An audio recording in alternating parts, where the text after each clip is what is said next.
You're listening to the N2K Space Network.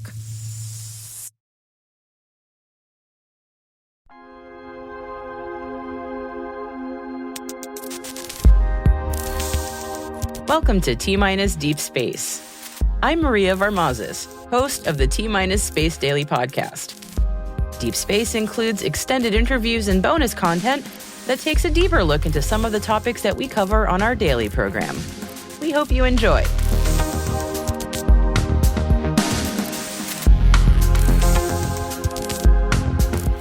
Now this week, we're doing a deep dive into the upcoming Spaceport America Cup.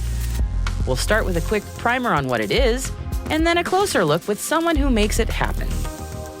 So first up, a chat with my colleague, T- show producer and Cup superfan, Alice Carruth. Okay, Alice, so set the scene for me, please. What is the Spaceport America Cup? The Spaceport America Cup is the world's largest rocket engineering competition. It's held in New Mexico every summer, and about 1,800 students and faculty members descend onto the southern New Mexico desert. The competition itself actually starts in October. That's when the teams need to form and put together their white paper for initial design to be able to compete in the competition. And at that point, they accept those that they believe are a good standard to be able to compete. So I believe in 2023, about 158 teams are accepted from about 24 different countries. Now, throughout the year, they have to meet various deadlines. Those deadlines are for making sure that they've put in their safety checks, their design checks. They have to be able to present their final designs as well to the judging team. So over the course of the year, some of the teams are eliminated. Sometimes it's due to the fact that they can't raise enough funds. Sometimes it's just that their safety standards aren't quite there. So about 120 teams will finally make it out to New Mexico, and they will launch over about a period of 3 days. So the first day is at the convention center here in Las Cruces, New Mexico. And I'm going to go along and participate in that this year, which I'm really excited about. How is T- involved in the Cup this year? So T- Space is a sponsor of the 2023 Spaceport America Cup. We decided that this competition really had a great story to tell, and it really fit with our ethos of news to knowledge, really supporting the workforce and the future engineers that are going to be involved in aerospace. So I'm going to be at the competition from June the 20th to the 24th. I'm going to be speaking to some of the students that are involved, some of the judges, maybe some of the sponsors as well, and really find out why this competition is so important. It's sponsored by some huge names in the aerospace industry, and these incredible sponsors use this competition as an opportunity to recruit from the best of the engineering students from around the world. So we're going to have that chance to go and speak to them and hopefully speak to some of the students that competed previously that are now working in the industry, because I've certainly met quite a few of those at the competition over the years as well.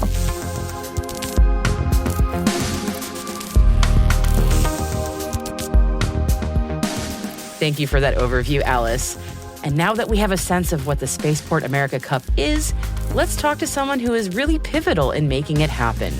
And that person would be Cliff Olmstead. Now, Cliff, to start off, can you tell us a bit about what you do? In my day job, I'm a manager at Aerojet Rocketdyne, but I also volunteer, and I'm actually the president for the Experimental Sounding Rocket Association, and I've been in that role for 4 years, although I've been volunteering with ESRA for about 7 years altogether. The Experimental Sounding Rocket Association is a nonprofit organization. We are totally dedicated to enhancing and fostering knowledge in engineering. And we accomplished that by essentially putting on what started as the Intercollegiate Rocket Engineering Competition. Started very small. In 2003, it's been about 16 years, I think, since that started. It was just a couple of teams that got together, university teams in the desert to fly rockets. But that whole competition is geared around it's an engineering competition, not a just come fly rockets in the desert kind of competition. So a whole bunch of stuff that we do, but that's kind of a very high level gist for what our organization is. It's the driving force behind the Spaceport America Cup. I guess I want to get into the why of putting on such a massive event. Why is it important to Ezra, and maybe also why is it important to you personally? This competition has grown so much. I think that, for me personally, seeing students have an opportunity of being part of an organization that provides opportunities for students to be able to not only kind of grow in their field of engineering, but get some really practical experience and be able to come out and do this and show what they've accomplished. Whether they succeed or fail doesn't really matter. Just the fact that they've gone through this competition is huge. I see that come through in kind of, a few different ways. Certainly one of them is, okay, you get some practical experience, and when you go apply for a job, you put that on your resume. That's one piece of it. But the other piece is you just see the passion of the students that get involved in this, and especially when they succeed, it just erupts into this, kind of really joyous sense of accomplishment. And that's just incredibly inspiring. You get to see that, you feel it, even though I'm not directly tied with any individual team. Yeah, it's just an incredible experience. So it's been inspiring for me, and I think for a lot of others too. We have an all-volunteer crew, and we do this out of our own passion in our spare time, which is a little insane. It sounds like a second full-time job to me, a little bit. Can you tell me a little bit about what's involved in putting on an event like this? Oh, yeah, absolutely. I before we even go too far, I certainly want to acknowledge that 2017, oh, geez, if I'm remembering right, that's right, we partnered with Spaceport America. So this competition that started as what was called Intercollegiate Rocket Engineering Competition, IREC for short, evolved into what is now Spaceport America Cup.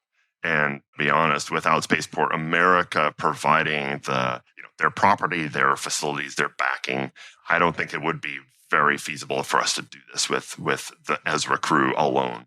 So that's huge. The things that go into this are, you would have no idea. It's incredible. First and foremost, we need a physical space, right, to be able to fly rockets to 10 and 30,000 feet.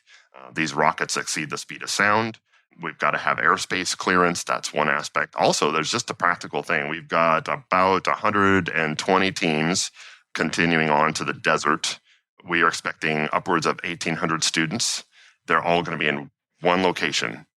You've got to have facilities. You've got to have, the ability to get people in and out. You've obviously got to have, restrooms and got to deal with medical emergencies. If that's a thing, we'd want to make sure that safety is paramount, right? And then all of the safety reviews that go into assessing rockets and determining whether teams are safe to fly, number one, and when they do fly, that they have as successful a flight as we can make for them. And so all the work that goes into that, it's huge. We've got a volunteer crew that is probably about 20 dedicated over the course of the year. And then when we get to competition event week, which is coming up in just a few days, we have about 100 volunteers just on the Ezra side. And then we also have our friends at Spaceport America that are providing a huge amount of their logistics and backing too. So when I was reading about the history of this event, it used to be just for students in America. And then some years ago, it opened up to be international. Can you talk a little bit about the decision behind doing that and why it's important that this competition become international? I think it kind of naturally started as a U.S.-based competition, and with so few universities initially participating, it kind of organically grew. And in about, I think, 2016, and maybe a little bit before, we started getting teams from Canada who expressed interest because access to airspace and the ability to fly rockets to these kind of altitudes is limited in different countries for sure. So we started getting some of that presence. And then really, especially as we evolved into what is now Spaceport America Cup, that international presence, the kind of, I think, the hunger, right, coming from international communities and different countries really started to shine through. So now it's almost 50% of the competition is international teams from Canada, India, England, Australia, Turkey. We've had teams from Egypt. I think we have a team from South Korea this year. I mean, it's totally amazing.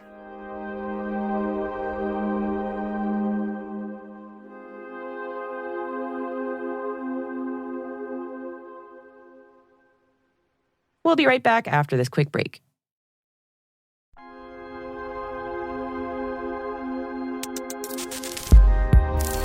So I have to ask, did you do anything like this when you were a student? A rocketeering competition or anything like that? Good question. Actually, no, not really. My background, That's okay. We're not kicking you out. I did right. I didn't start coming in with a bunch of knowledge about rockets, especially the field of amateur high power rocketry. As a kid, I made little model rockets, with my mom. Right, we went out to the park and shot them up, and that was kind of cool. Life went on. For me, I studied electrical engineering, and so I didn't follow rocketry per se, although I've always had an interest in space and things like that. About 2016, actually, a coworker formed a team with a local school, and I started helping with them. And that's kind of how I found my way into volunteering with Ezra, right? And just continued that on. And now I'm the president, and I've been the president for 4 years, which still kind of blows my mind. And yeah, it's just been great. So, we have a range of volunteers from people who, like me, who may not have a background necessarily in the field of high power rocketry, but we have an engineering background.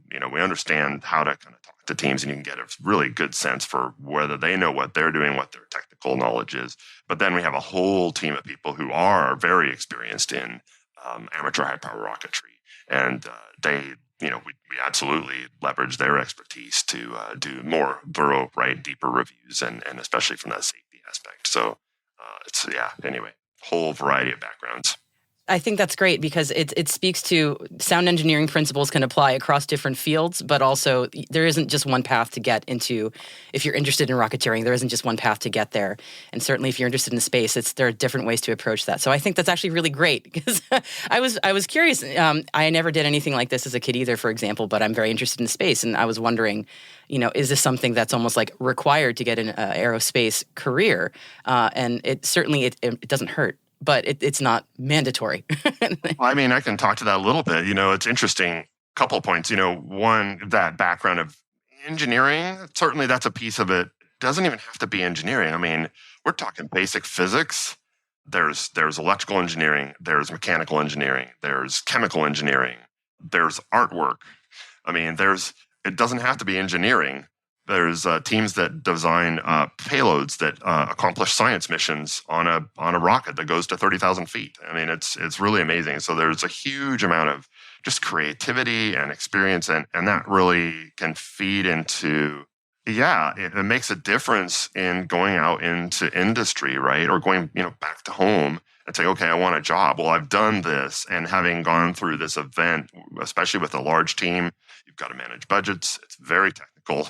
I mean, that's real life right there. When you get budgets, you got to deal with the things, right? And so, I know for sure in certain aspects of industry where experience with solid rockets is desired, right? That's hard experience to get, and so it's very cool that we can kind of provide that. All right, I have to ask. You've done this for a number of years. Do you have any favorite stories or anecdotes that have come out of this? It's my favorite story. I've told it before, but I'm going to tell it again, and I'm going to call out Rowan University.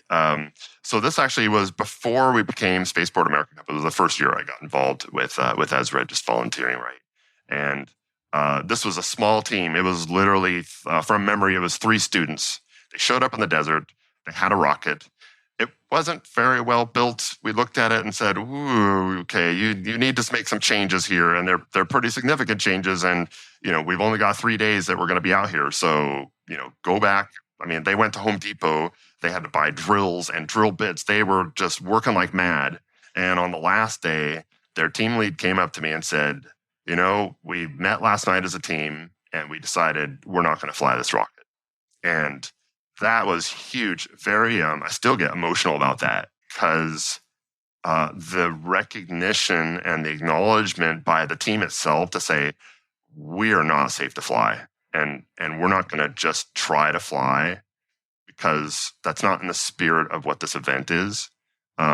Really hit home. It just was very huge, and just a very cool kind of a very human, I think, story of having to make that kind of tough call. And anyway, just very cool. And, you see these teams just working their behinds off right out to make things happen. And sometimes things don't go well and according to plan, and you've spent thousands to get out to the desert, and it's not going to happen. And that's life too.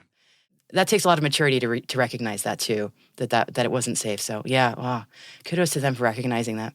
Well, and we've even included awards now for team spirit and that kind of thing because of those types of things that happen. It's like, hey, well, that doesn't necessarily mean that, we don't just give awards based on all the technical greatness.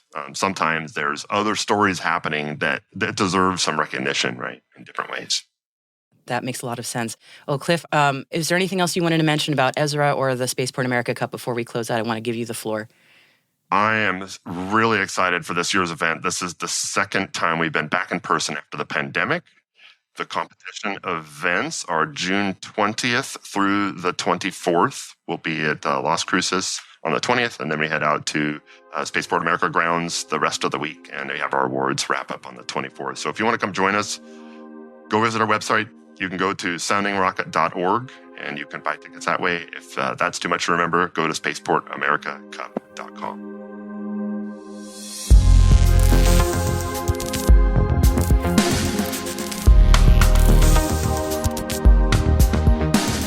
That's it for T-Minus Deep Space for June 10th, 2023. We'd love to know what you think of this podcast. You can email us at space@n2k.com or submit the survey in the show notes. Your feedback ensures that we deliver the information that keeps you a step ahead in the rapidly changing space industry. This episode was produced by Alice Carruth, mixing by Elliot Peltzman and Trey Hester, with original music and sound design by Elliot Peltzman. Our executive producer is Brandon Karp.